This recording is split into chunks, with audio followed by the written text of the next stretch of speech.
Hi friends, எல்லாம் நல்லா இருக்கிறீங்களா? ஓம் ஸ்ரீ சாய்ராம், ஓம் ஸ்ரீ சாய்ராம், ஓம் ஸ்ரீ சாய்ராம். நம் சாயன்பர்கள் அனைவருக்கும் வணக்கம். நம்ம எல்லாரும் நினைக்கிறோம் உதி அப்படின்னா என்ன அப்படின்னு நினைக்கிறோம். அதுதாங்க நம்ம சாயப்பாவோட விபூதி.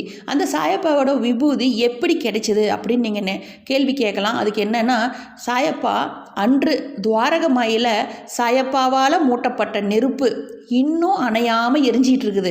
அந்த நெருப்பு குண்டத்தில் இருந்து எடுக்கப்படும் உதியே இன்று பக்தர்களுக்கு பிரசாதமாக வழங்கப்படுகிறது.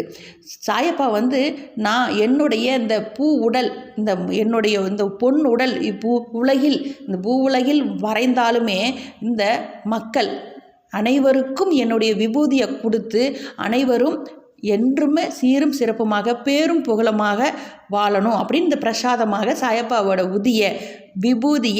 உதிங்கிறது விபூதியை நீங்கள் வச்சுக்கிட்டு வரும்பொழுது அனைத்தும் உங்களுக்கு வெற்றியே.